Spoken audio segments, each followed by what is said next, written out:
I think if you honestly look at every single moment of your life as a teaching moment, then yes, you'll grow from it. If you don't and you just see it as like a nuisance or a bother, you're never going to grow.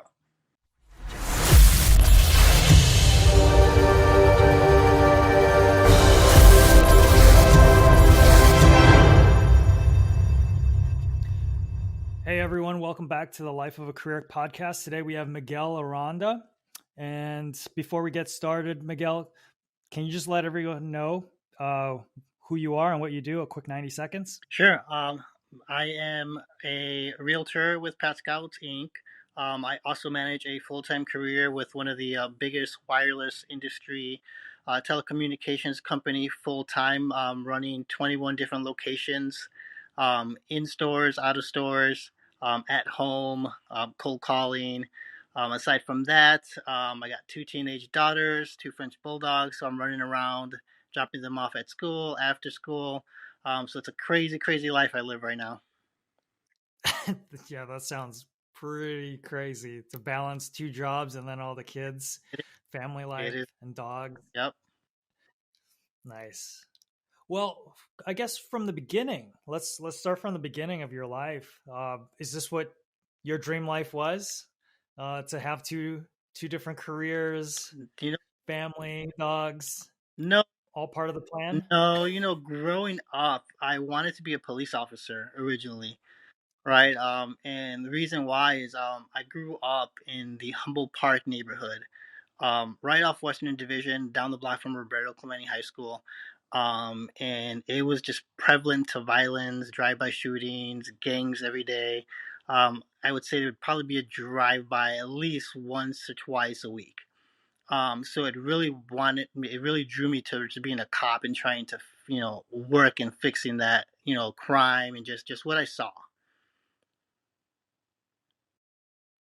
And then what? Why didn't you end up pursuing that career path, or did you? No, I didn't.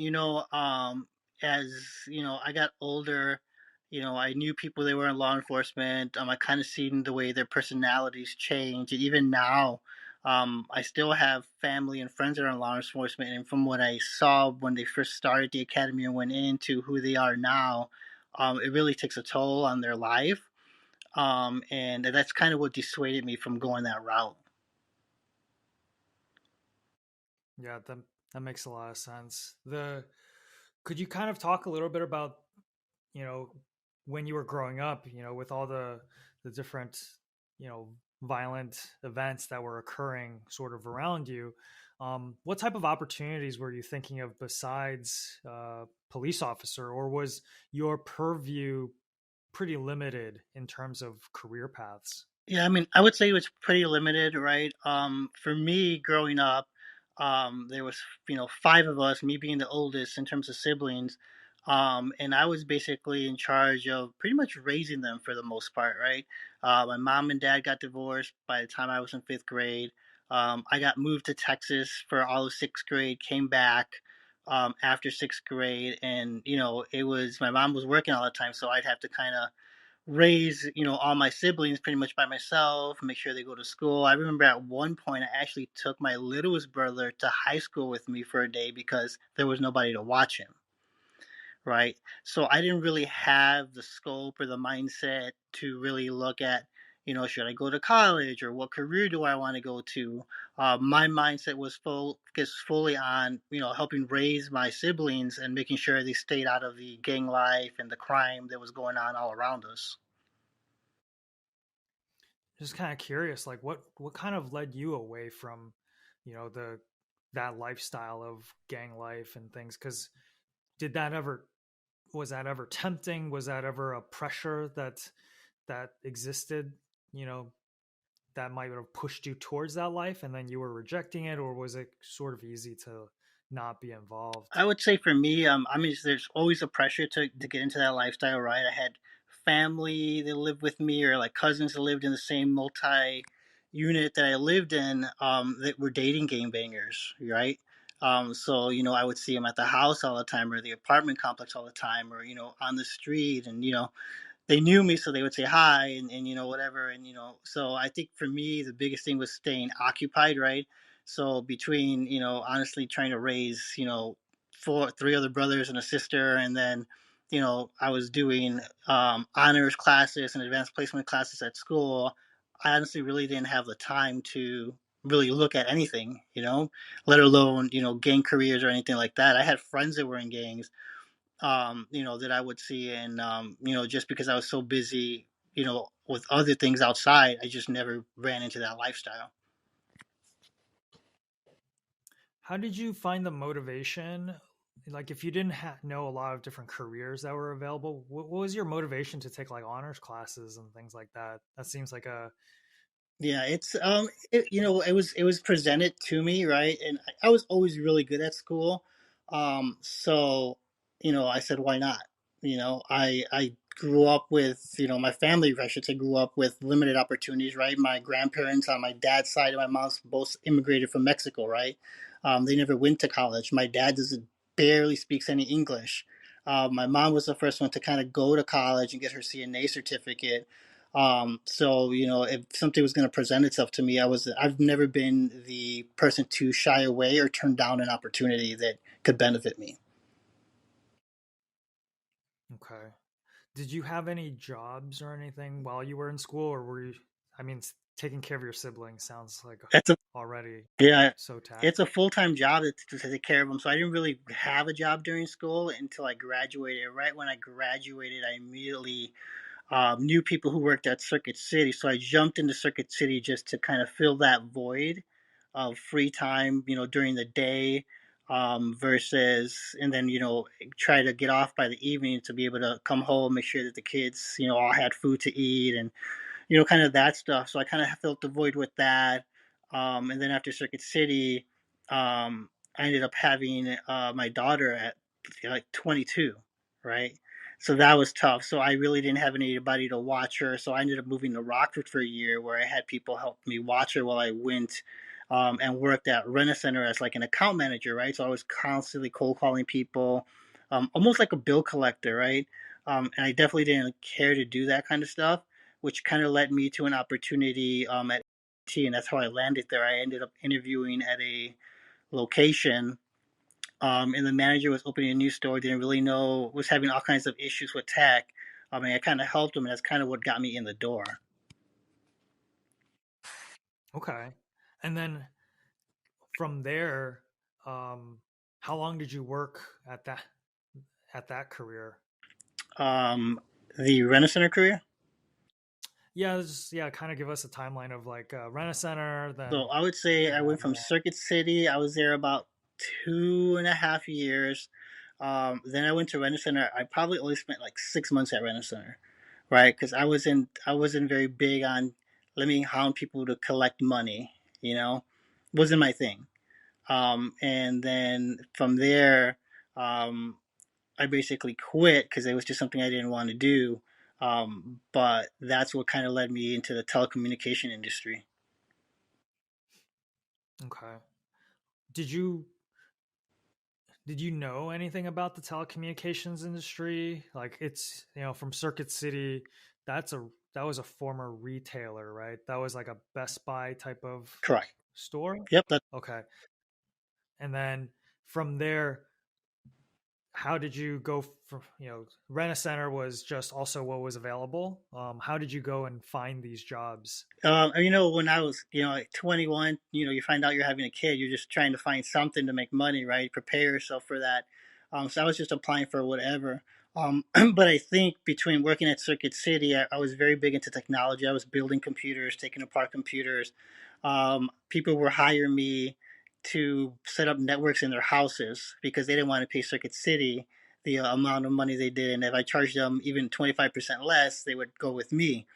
So between doing tech stuff and then having to get comfortable with cold calling and essentially bill collecting, that kind of prepared me for the telecommunications industry. Right, you have to be able to be good at talking to people, uncover what they need, and I already knew how to do different various things, which is what got me into the telecommunication industry because I was able to solve a tech issue during an interview, and they were like, "You're hired," So that's kind of how I got into it. Is just between become a little bit of a tech nerd and just kind of getting uncomfortable, well, what did it say?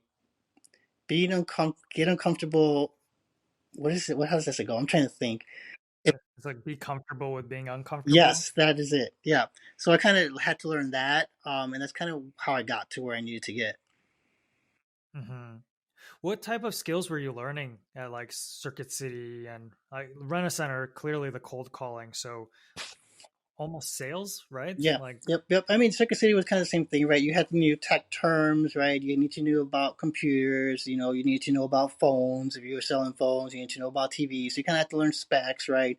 And then you have to learn to sell warranties with it, right? Cases for your laptops. Different accessories that come with every product, like you would with anything else, right? Just like real estate, you need your home insurance. You need all these different products for your house to make sure that it's secure. If you live in a flood zone, you need flood insurance, right? So that kind of taught me how to, talk to people, I would say. do you think it was like a valuable experience to have gone through? I You think know, if you honestly look at every single moment of your life as a teaching moment, then yes, you'll grow from it. If you don't and you just see it as like a nuisance or a bother, you're never going to grow. yeah, I love that actually. The because someone in that position could have easily thought like, oh, this is a dead end job. I'm not gonna go anywhere, and it's just I'm stuck, right?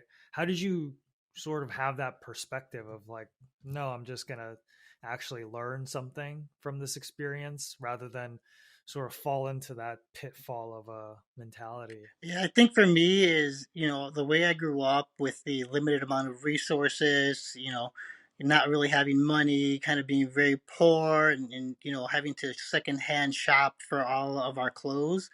I wasn't prepared to settle. Right. I think, people ask me what motivates you, what drives you. And I always tell them I don't want my kids to ever have to do what I had to do or not have the opportunities that I had because I was busy doing something else. Yeah, that's admirable.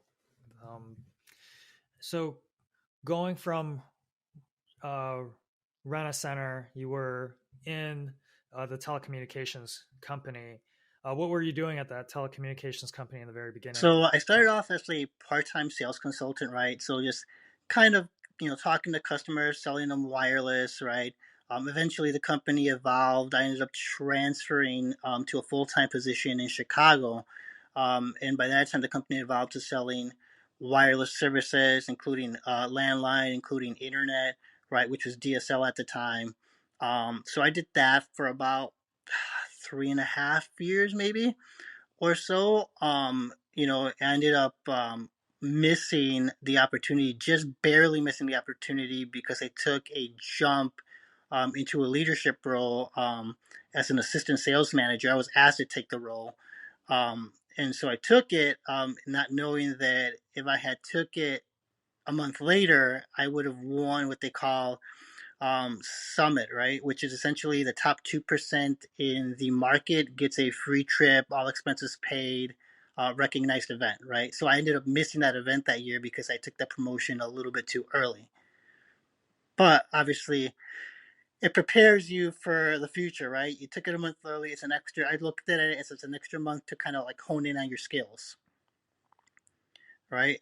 So I did that for a couple years, 3, 4 years, and then they asked me to take on a sales manager role, running an entire team of 10 sales consultants and an assistant manager, right? So kind of developing them and getting them to go and perform, and at the same time, I'm a big believer. I'm not just going to talk to my team about sales and what the company wants. I believe if you invest in a person personally, they will perform for you professionally, right? So whether I've always talked to my team during their one-on-ones is, talk to me about what you want to do, right? Do you want a career within this company? Are you using this as leverage to, pay for college? What do you want to do in college? All right. Who do you know, right? Let me see who I know in these spots so that maybe you can talk to, that might be able to mentor you, right? or point you in the direction to make sure that that's really what you want to do, right? Or at least get your foot in the door where you could maybe do a student intern part time. So I spent a lot of time investing in my teams personally, and by doing that, I felt like my teams performed at a very high level, because I find myself within a couple years going from different level stores. So they level the stores by like one, two, three, right? And going all the way to the third level of a store, and then at that point, actually winning that summit trip I was talking about, and going to all expense paid trip for you and a guest, for being recognized in the top 1% nationally for sales. So it really kind of propelled me to get where I wanted to go. Obviously, make good money while doing it, and then invest in people, because if you invest in people, let's say you find yourself unemployed, well, you have people and networks that they might be able to pull you up. They might be in a position where you might not be at that point. When you were going through this whole thing, was there professional development that helped you improve your sales skills and then to become a manager? It sounds like you were just thrown into it. Did they provide you with any type of managerial training? And the way that you were speaking about investing in people, that that sounds so high level in terms of, people management. And is that something that the company, instilled in all of its managers, or is that something that you sort of figured out on your own just from working with people and understanding them? I mean, I would say at the beginning when you started going up levels, right? Back when I first started jumping into leadership, they had training where they would fly you out to Dallas for 2 weeks at a time, and they would walk you through what coaching looks like. But they really wouldn't speak to you about how you can relate to them on a personal level, right? It was just more how you can get the most out of your team by just coaching them regarding to the metrics and the sales and the KPIs that they have, or what's important to them, right? I've recently went to a training not too long ago, with some leaders that are now going into the roles that I had previously, in the training compared to what it was when I had it is significantly decreased, I would say, right? So all these managers now, um, don't have the same training that we had when we were going in, because there's so much cost cutting and budget cutting right now. So I've always been kind of a people person. So I've always learned, like, if you actively listen to people, and their concerns, and just genuinely want to help them, that's they'll do whatever it is, and they'll always have your back, essentially. That's that's really interesting that the programs have actually decreased. Do you think that that's something similar across like all of the telecommunications industry It and maybe even all I industries? would say I've definitely seen it in the terms of telecommunications industry, right? In the role I have now, as a strategic development manager, I see a lot of shift and a lot of just how do you say, turnover, with not within just our telecommunications company, but within our partner telecommunication companies, right? All our authorized resellers, all our dealers, all our third party resellers. There is a crazy amount of turnover, that's going on right now. And it has to do a lot with people getting thrown into leadership roles, 3 months into them, starting with the company, or 6 months later, and not really having the time to develop, or having leaders to develop, because they're growing their company so quick that they're throwing these people into positions, and they're just like, who's closest to being ready, right? When nobody's close to being ready, and maybe we should slow, the growth down, or really have some type of mentorship, that will help these people that are up and coming to be future leaders of our companies, learn more and understand the business, the way it should be, and that's what we're lacking right now, I feel like. Hmm. Do you think that they do any external sort of mentoring or engagement? Because if you're having issues with turnover, I don't know if there's any issues with hiring. Do they do any external outreach to try to, you know, I don't know, attract talent into the organization? They do. I mean, I've seen marketing campaigns go out. I mean, I've seen marketing campaigns on Twitter. I've seen them, they give us stuff to post on our social as well. For it, they give employees referral bonuses if if they get hired, they're like friends, family, or they recommend anybody that gets hired on at a 6 month mark, 12-month mark. So they give incentives to current employees to help bring people on. But we're living in a world where pay is a big deal, and not only is pay a big deal, but I would say work life balance is a bigger deal than pay. And people want to have the ability to actually learn and succeed. And if they're not getting that from a company, you see that turnover rate, you know, increase.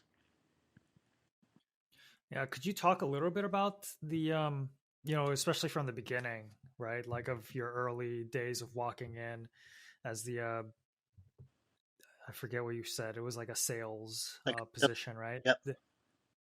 And what was like compensation look like for that? Is it some portion commission, some portion, salary, or how does that look in the beginning? And then did that change over time as you were moving up the ranks? Yeah, I mean, when you started at the beginning, at least when I started, right, almost 17 years ago, you had a base hourly viewer sales consultant, right?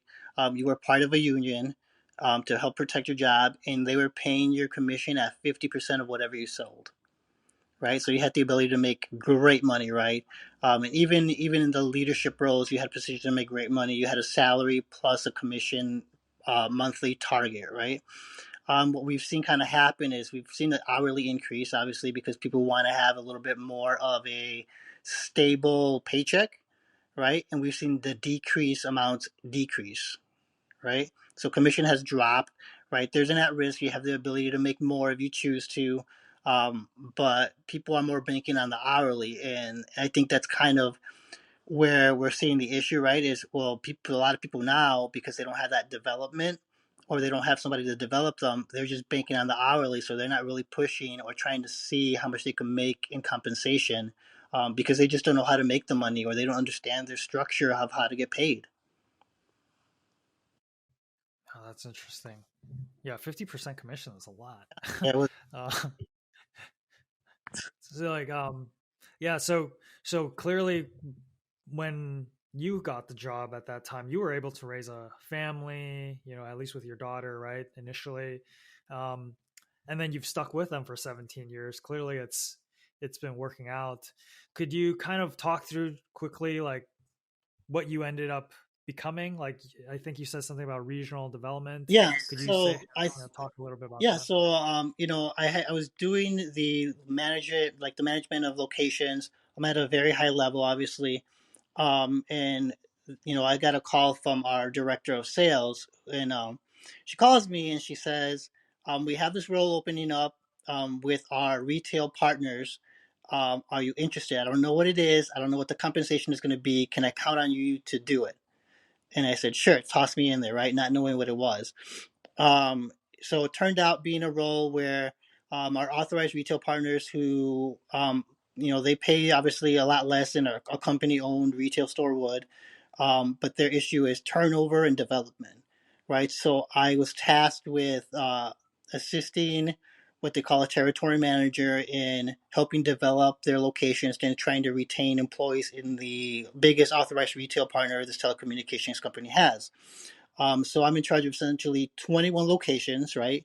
Within these 21 locations, depending on what level store you are, you're anywhere from 2 to 10 employees, right? So you're talking about probably easily 100 to 150 people that I'm in charge of helping develop, train, invest in personally, right? I make myself available all day, every day, all times of the night, day, whatever they might need, right? Sometimes I get phone calls about how do you do this in the system, how do you do that, or sometimes I get calls of,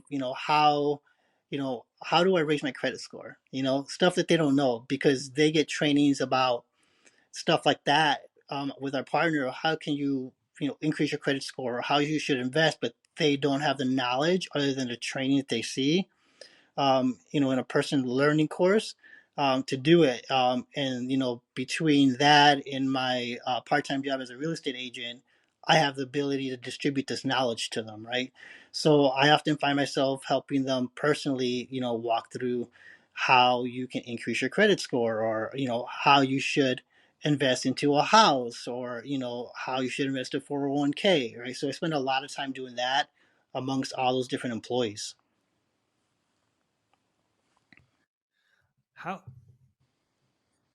the credit score thing is interesting to me.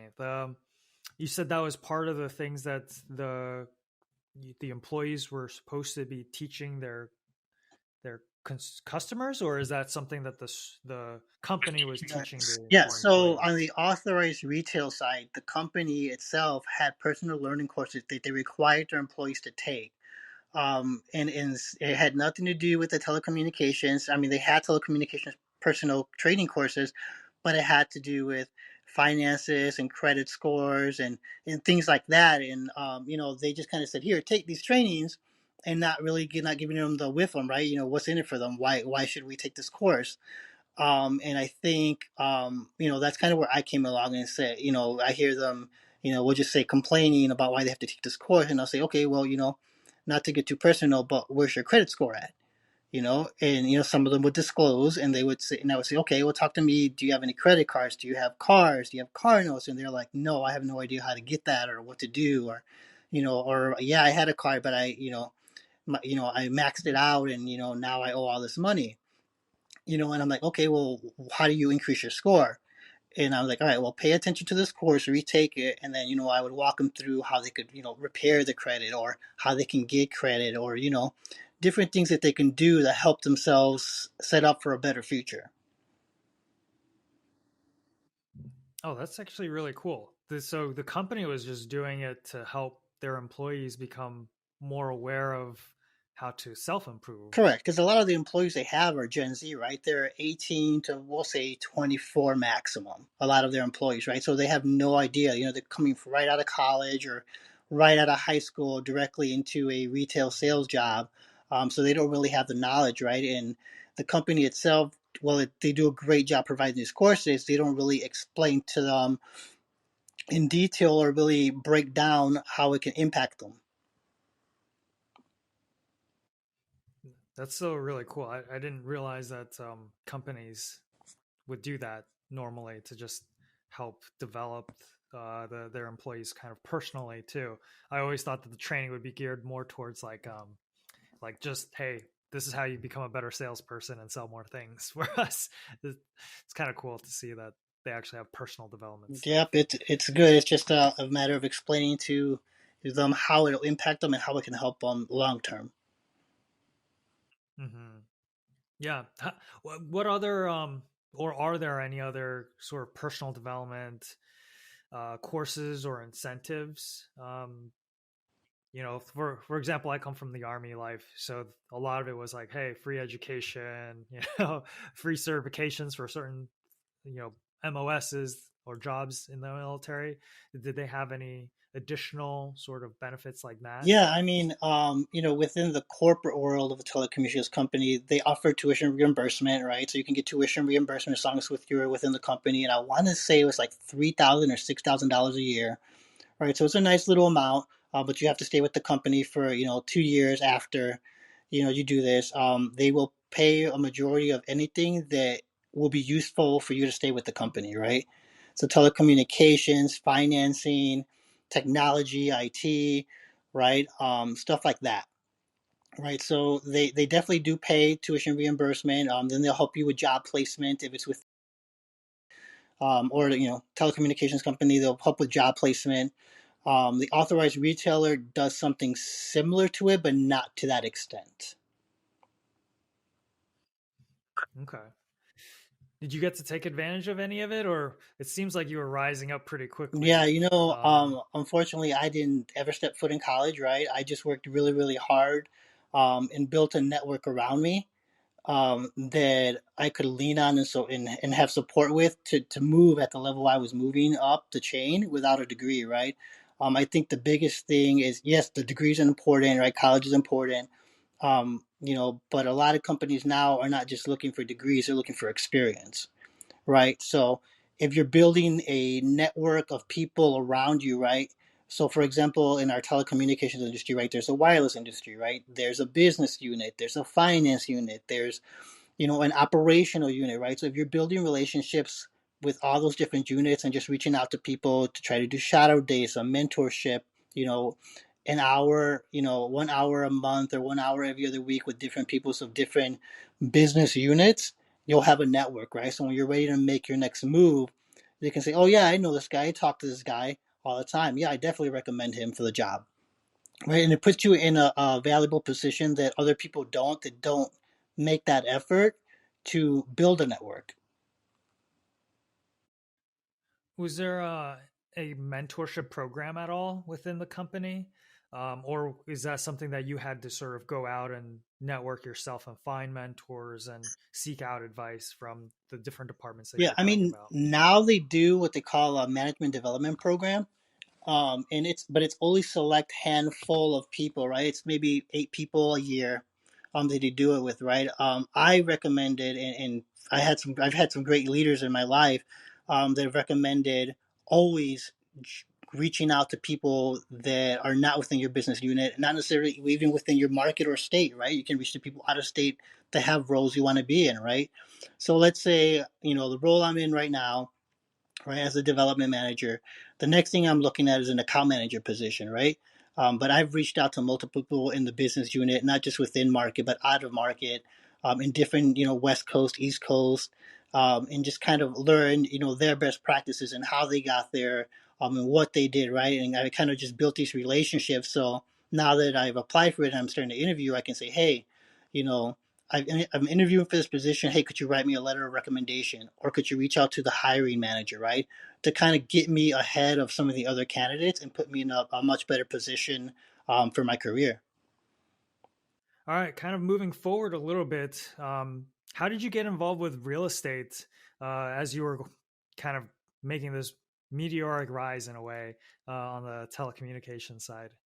Yeah, I mean, I was working, as it's my second sales manager role, right?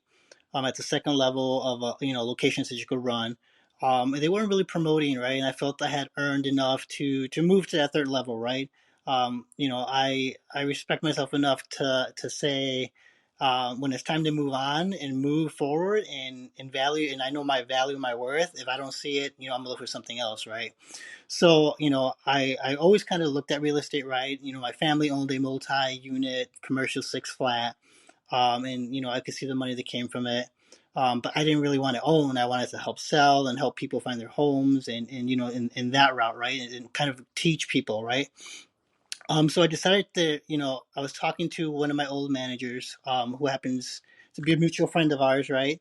And he was a realtor, and so he's like, "Well, why don't you do real estate?" And he kind of talked me through what he was doing, and so I just jumped in, head first, did the course, and that's kind of how I got into it, right? I started doing it part time, while I was managing my full time career with this telecommunications company, right?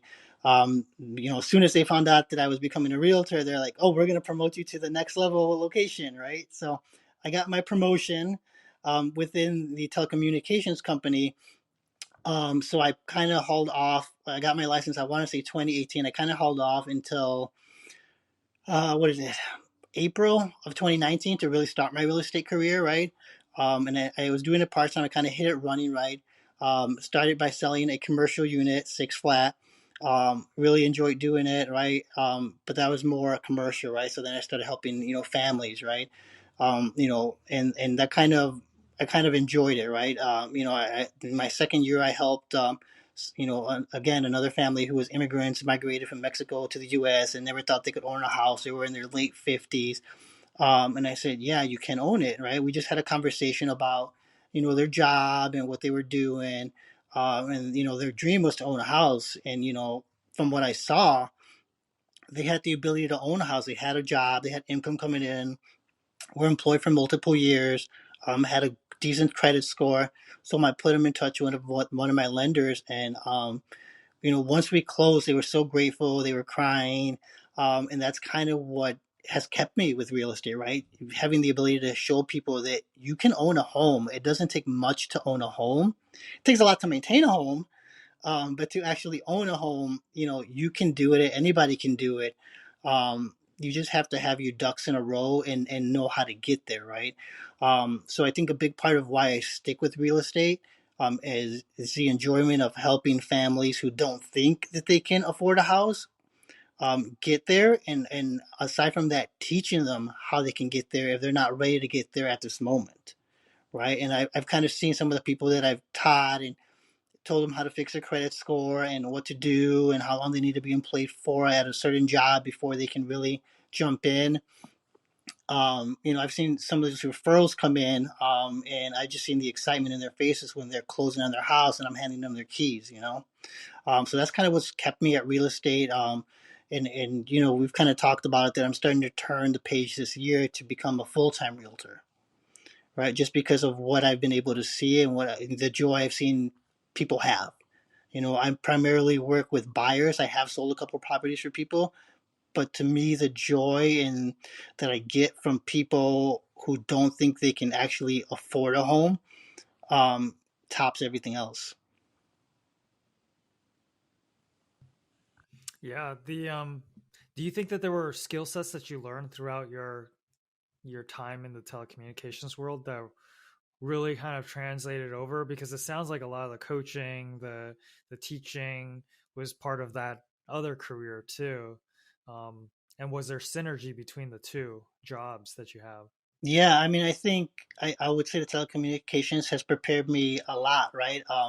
And that's what I try to teach the generation now who don't think they're going anywhere with with the career in telecommunications. To say you're gonna make what you make out of your opportunities, right? And for me, between the network I was building within the telecommunications company, um, the leaders that I had, the conversations I was having, were a level or two above my pay grade, right? I would say, but that all prepared me, to learn and teach and interact with people on a meaningful, genuine level versus just a salesperson or let me just help sell you this house or sell you this device, and really connect with people. It's I've really learned a lot of life lessons within the company personally, aside from just a professional aspect of it. Was it difficult to take the real estate courses and the licensing while you had a full time job, and also you had a family by that time as Yeah, well? I think it really comes down to time management, right? You have to have your time management skills in place to be able to juggle a full time job, a family, and go to school, right? Real estate offers you the ability to do it in school, or you have the ability to do it online. I chose to do it online. I wouldn't recommend it for anybody. It's not for the faint of heart. It took me a little bit longer than I wanted to, right? Um, but you have the ability to have that flexibility to have you know to learn at your pace if you chose to. Okay. Yeah, that makes sense. So, could you kind of walk us through a little bit of your like day to day, especially balancing those two jobs? How do you manage that? Because uh, real estate wise, it sounds like a difficult job because you have to take people to different houses and things like that. How do you balance that, those two? Yeah, I mean, I think the biggest thing is time management, right? I always say my calendar is my best friend, right? My day starts off very early, right? I have a daughter that goes to school on the north side of Chicago, so she needs to be on the train by 5:30, 6 o'clock in the morning, right? So my day starts out by dropping her off, right? I drop her off. From there, I go to the gym. I come home, shower, pull up my laptop, schedule some showings in between locations I have to travel to. Then I go to my first location, talk to the team, teach them, develop them, kind of walk them through their things, teach them how to use Salesforce and cold calling and that kind of stuff, right? And then if I have a showing in between, I'll go to a showing in between and I'll either come back to the location or I'll go to another location, right? I have that flexibility, right? So you need to have some flexibility to manage both careers. But time management is going to be your best friend along with your calendar. If you can manage everything ahead of time and kind of, predict your day, your week, you'll be much better off and mentally more stable than running around with, your head cut off. where did you learn that skill set to be able to balance those two? I think for me, the leadership roles I had, right? I had to take time to have one-on-ones with my employees, right? I would sit down with them for an hour at a time, right? So I have location with 12 employees. You're talking about 12 hours of just one-on-ones within a week, right? And you know and like I said, I don't talk about them just about professional stuff. I talk about them personally, right? Tell me about your family, walk me through, is everything good with your family, how's your school going, where do you want to go, what do you want to do, how is your sporting event you went to, you know stuff like that. And then after that I would lay out my expectations for what their sales stuff is, and then I would go and observe them, right? So I'd have a calendar at work too. From this time to this time I'm coaching, this time I'm on lunch, this time I'm following up with the person I coached or had that one-on-one with, just to see if they're following some of the expectations and some of the plans that not only I created, but they helped create and they had their input in it. Right. So I think between having to use my calendar so often and having all, calls with upper leadership and senior leadership, I had to be good at time manager. I had to become good at time management. And that's kind of how I'm able to juggle both careers. I have one calendar for both, careers, and everything goes into this one calendar. So that's how I'm able to juggle it. At your level at the telecommunications company, is that primarily what you do? Is sort of the meetings with your teams individually, and then kind of talking through coaching and teaching, or is there some other responsibilities as well? When I was running locations, you were responsible for that entire store's performance on top of that, right? So that store wasn't performing, it was going to come down on you, right? So you had to do what they call sales observations, right? You would inspect what you inspect, right? So if I expect you to offer something to a customer, I have to inspect that you're doing it, right? So there was a lot of sales observations, right? And not just with my sales consultants, but also with my assistant manager. Are you coaching the team to become better, right? Are you helping drive sales, right? So you're talking about coaching 10 to 12 employees on top of your assistant manager, on top of your operations manager who helps, manage all that stuff. And you got to check in and do touch points multiple times throughout the day, right? Um, and that's kind of what got me to where I needed to get.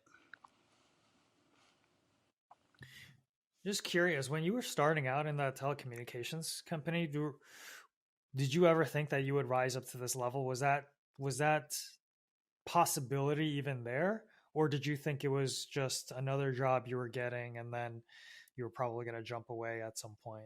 I think for me, I initially started as it's just another job, right? As anybody would start when they start a job. And I noticed the money I could make there, right? And that was the first thing that was driving me, being a 22-year-old with, a newborn. All right, I can make so much money here. Let me talk about money, right? And as the company started to change, it was more about leadership. So leaders would start talking to me when they would come in the stores because I was a very high performer. So my mindset started to shift about a potential career within this telecommunications company. And then at one point, I didn't even have to interview. They offered me that assistant manager job. So I took it. And then from there, it just kind of took off. Okay. What would your advice be for, you know, anyone who might be interested in this telecommunication, or who would you recommend this to as well? Uh, like, how would they get to, you know, be where you are in this career? Yeah, I mean, I would say the biggest thing is when you're looking for a company to work for. First thing is, if you have to ask yourself, do you want to grow do you want to grow within this company? One, right? Do you see yourself growing within this company? Two, what is the opportunity for growth within this company, right? So, if you're going to go to, for example, we'll use Google, right? They have so many different business units that you could go all over the place, right? So you have to visualize that you want to grow within this company, and secondly, there's a potential to grow within this company. Because if you only have two levels of leadership, you can only go so far, right? When you talk about some of these smaller companies, when you talk about these bigger companies, there's a lot more growth and a lot more business units that you could, float into. You just have to put in the work, build your network, talk to upper leadership and not have the fear. I feel like there's this stigma and this fear that when they see somebody from upper leadership come in, whether it's a director, a VP, a CEO come in, people panic. And a lot of these people in senior leaderships, they will have a casual conversation with you. They're just another human being, and that's what I always preach to people. They're just another human being like me and you, And if you just have a conversation with them, they'll help guide you. Do you have any recommendations in terms of the job application and interviewing process to start out in that career field? Yeah, I mean, I would say I always tell people before you interview or well, I always tell people when you apply, you should be ready to interview that next minute, right? If you hit apply and someone calls you, can you interview in an hour? You better say yes and you better be ready to interview, right? So I always tell people before you apply, right, whether it's a retail job or, in a corporate world, right? If you know somebody or you know somebody in your network that knows somebody in that company or in that role, help them, we'll say plug you, right, with that person. And so you can ask the questions, right, and prepare yourself. So when you go apply and you have your interview, you can say, hey, I spoke to so and so, right? You name drop a little bit. They do this in the company. Because I was speaking to them, that's what interested me in, your role, and also learn about the company, right? Learn about the position you're applying for. So if you're going to be a sales consultant, for example, within this telecommunications company, you should know some of the products they sell, right? If you're going to go to Google, right, or if you're going to go like to Albertsons in the corporate world, you should know what they're about, right? Do a little bit of background work on the company, so it puts you ahead of the field. You can tell that you've done your homework. You can tell that you have a little passion about, where you want to go and what you want to do and why you chose that company. You're giving them, instead of saying why me, you're giving them the reason why you should choose me. That's great advice. And that's actually really great insight. I don't think anyone's really talked about that interview process very much yet on this show. So really appreciate you kind of walking through, like, from the submission you should be prepared to um, the interview, because I think I'm guilty of it myself. If I do put in a job interview or application, I don't think that I would be immediately thinking, oh yeah, be prepared to interview in an hour. I would assume that I have maybe a week to prepare by the time they call me and schedule. That's actually really good advice. Yeah, and I mean, as you start going up the chain, right, up in level of leadership, it's more about who you know and will they recommend you, right? So that's why I say networking is such a big deal. Doesn't make a difference. It could be somebody walking into the street, into a location, or somebody you run into at a coffee shop. Just these small talk conversations can open up doors for you that you would not imagine.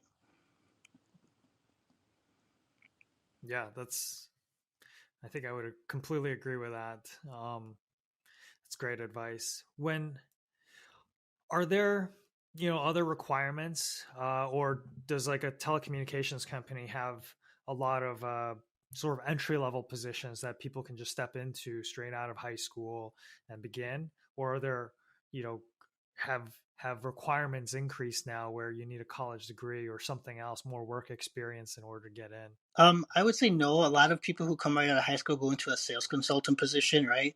And you kind of learn from there, right? If you have a good leader, or if you're, expanding your, we say building your brand, right? You're building your brand and your networking. That's kind of where you start, right? Like I said earlier, I didn't go to college, right? But I'm at the level I am because I network. I speak to people, I talk to people, I invest in people, right? And that's kind of how you get where you need to get, right? And that's why I am where I am right now, just because I invested in people and I've networked with people. Yeah, could you walk us a little bit through what you mean by developing your network? Like, what would you do when you're talking to some of these people to establish that rapport and relationship so that you can actually tap into later on? Like, what are you talking about? Really, like, Yeah. you talk So about sports, or do you talk about the weather, or what does that conversation look like? So anytime I run into somebody, right, whether I'm at a location, or wherever I'm at, um, I'll run into somebody, or somebody will come introduce himself, and I'll be like, oh, what's your name? And they'll tell me their name, and I'll be like, well, what do you do for the company? Right? It's simple as just, what do you do for the company? Oh, I'm in mid-market sales for business. Oh, what does that entail? Right? And you start to show that interest, and then I'll tell them, even if I'm not interested in the position, I'll be like, hey, is there a day where I could, maybe have a shadow day with you, or we can set up a one-on-one, once a month, or once a quarter, whatever your bandwidth is, just so I can learn more about it, And as you start doing that with different people, you start to develop these connections, and then when you need to make a move, depending on the level they're at, you can say, hey, I'm applying for this position. Could you, maybe write me a letter of recommendation, or could you make a call to the hiring manager for me?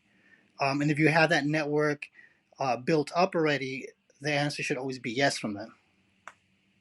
Okay, so you started to build sort of a routine to maintain contact with them. It's not just a one time I talk to you, I say hi, we like each other, and then you can tap into that relationship later. You actually build the sort of the routine of keeping in touch. Correct. Yeah, because if you talk to one person one time, it's not going to do anything for you. They might not even remember you. But if they're talking to you on a monthly, quarterly basis, they're going to remember you, and they're going to remember the impression that you left on them. That's that's great advice for networking. Yeah, I think a lot of people when they meet someone, they just meet them once and like, oh, I've connected with them, not really thinking, oh, you should probably create some sort of a structure to Yep. continue this dialogue. Um, yeah, do you have any other tips on that? Like, that's just, I think that's really insightful. I think for me is, at the end of every one-on-one, or any type of mentorship I have with somebody, I ask them all the time, hey, when's the next time that we can, get together and have a conversation? What does your schedule look like? Right? I don't just say goodbye and then, pray to hear from you, or let me shoot you an email. I schedule it at that time, right? Because then it's on my calendar. I'm aware of it, and I prepare ahead of time. Maybe some questions I might want to ask them, right? Or maybe ask them for advice, or maybe you know you just have to go in there prepared, right? You don't want to have a one-on-one with somebody that you asked for and not come with an agenda, because if you have an agenda, it's going to look a lot better for you. Yeah, that's this is amazing advice. I'm really appreciating you telling us about that because I think that's missing in a lot of people's sort of skill set is you don't think about asking people for help a lot. Where did you develop that natural? Is that natural to you to hey I'm, or was that a developed skill set for you to go hey I might actually need to ask for people's help and then continue this conversation with them. Yeah, for me, that's what a lot of leaders I've had what told me to do is network, right? Network, network, network. Talk to people that you don't know, right? Whether it's, even if you're at a game, right? Hey, you never know, the person sitting right next to you could be the CEO of a company you would not know, right?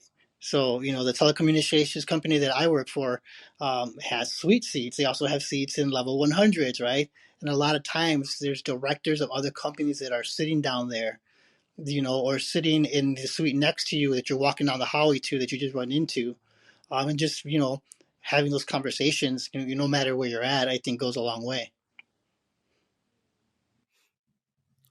Awesome. The how has this translated to your real estate career? Um, it sounds like it could be really helpful in terms of how you learn to network in the telecommunications world to maybe just day to day life. How has that, you know, translated over? Right. I think for me, I have, as I close deals, I reach out to my clients. I say, the first month, 3 months, 6 months, 1 year, and then every year after, just to check in and make sure everything's good, right? Just so happens that I checked in with a client recently, and they told me, hey, I'm looking to sell my house now and upgrade to a bigger house, right? So now you're talking about having the ability to help somebody who just had a newborn baby upgrade their house, right? Kind of what I talked about is that feeling that you get from it. But just from having a conversation with that client, Turns out that they're about to be on the board of a wealthy suburb, right? So now I have that connection with somebody who's going to be on the board that could recommend me, as a realtor, to people in that suburb, based on the experience that they've had for me and being a repeat customer for me, right? And that's just with me following up. Yeah, that sounds amazing. The what processes do you have on the real estate side to do follow-ups, and what are some of the systems you have in place when you meet someone? Let's say you meet someone on the at the baseball game. Do you have a process that you kind of go through? Almost like a sales cycle that you go through with them, but it's Yeah, more natural. yeah. I mean, normally if you're like at a sporting event, right, you're having just a conversation about the game or the players, right? And as you go on, I'll be like, what do you do, or what do you do, just ask them, what do you do for work, or what do you do, and they'll tell me what they do, and I'll be like, I might get the same question back, and that's what will connect. And I'll ask, bluntly, hey, do you have a email, or do you mind if I get your phone number, if that's not too much, to just stay in touch. And usually I'll at least get an email, right? Some people don't want to give their phone number out, but I'll at least get an email, and I'll send out an email usually the next day and saying, "Hey, man, it was great talking to you. I appreciate connecting with you. I hope to be able to connect with you, in the near future." Right. And then I'll either have CRM software, or I'll use Microsoft Excel to kind of check in when, I checked in last with this person. And then I'll say, okay, it's been a month. Let me shoot an email. Hey, do you want to connect, or do you want to go to a game together? And just kind of reconnect, and go from there. Yeah, you mentioned like a CRM or Excel spreadsheet. So, could you kind of just talk a little bit what that is for those who aren't in sales or in business yet? Maybe like a student, what is a CRM, or maybe even just explain it on Excel spreadsheet. Like, what's the process of how Yeah. you manage the Yeah, so relationship? CRM is a customer like relationship manager, right? You can kind of put everything into a tool, and depending on the tool you use, right? So if you use Salesforce, it kind of pops up. You can pick a follow up date, and it pops up and says, "Hey, it's time to follow up with X person," and you can kind of look at your notes that you have of what you talked about with that person last. So it's not just a blanket email. You can say, "Hey, I remember our game last time. I had a great time. I just wanted to see if you wanted to reconnect again, right? Or, hey, I just wanted to check in and see how your daughters were doing. I remember you said you had a 12-year-old and a 10-year-old daughter. How they doing? Did you want to reconnect sometime, right? Or Excel, I'll build name, I'll build cells, and I'll put people's name, and I'll put, check mark boxes, month one, month three, month six, month 12, month, 2 year, 3 year, and I'll put an X next to it, or a date that I need to follow up with. But that's more of a manual process. I think CRM is the best way to go. Regardless of whether or not you're using the Excel spreadsheet or the CRM, though, it's still a habit that you have to build, right? To Correct. constantly go to that system to check. How did Yeah. you build that habit? For me, it's like I said, it's time management, right? You're only going to get so far with your clients that you have coming in. The big piece of any client or any business is that referral process, right? So for me, just based off my time I had with this telecommunications company, I learned that the most valuable asset is a referral, right? So that requires follow up. So you have to build your database, and you have to maintain that database by, reaching out, whether it's an email, a quick phone call, right? I once spoke to a lender who all he does is call people. He uses CRM software, and all he does is call people.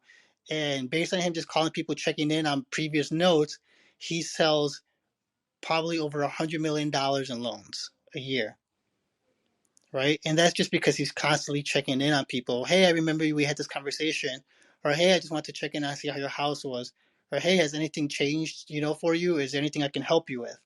And then some people will be like, oh, you know what? I have a friend who's interested recently, or a friend who wants to buy this, or a friend who wants to do this, and then they'll pass that information on.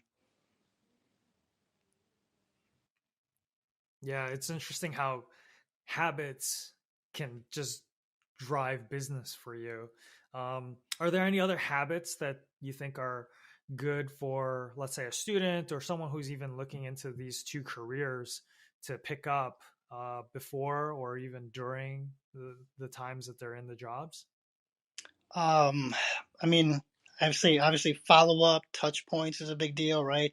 Um, Being open to everything. That's a big one, right? A lot of people are closed off to, I only want to do this. If you're not open, you limit your options and your possibilities. That's a big one for me. Is being open to anything.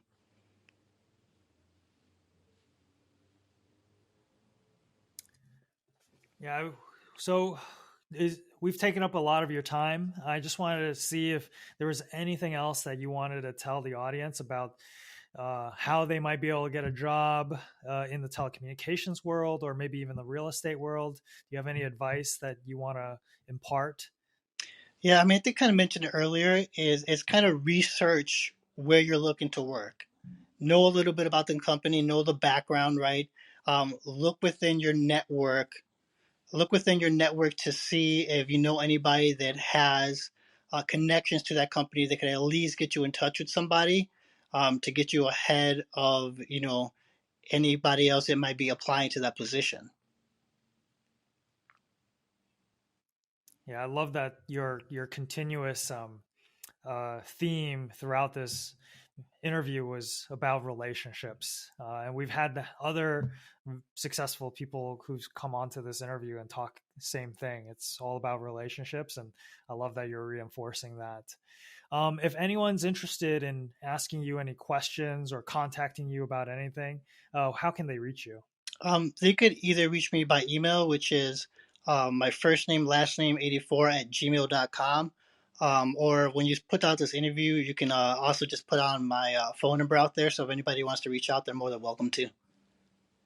Okay. Yeah, that sounds great. Well, thank you so much for joining us. If anyone's watching, this was Miguel Aranda, and he was a telecommunications, should I say executive or leader, telecommunications leader, There you go. and real estate professional. Hey, thanks for joining us at Mentor Access. If you like what you just watched, please click like and subscribe, and also hit that bell so that you get notified when we have new videos come out. Thank you for supporting our mission. Could you kind of? Hold on, hold on. Let me move locations real quick. All right, give me a It's sec. all good. Yeah, it's all good.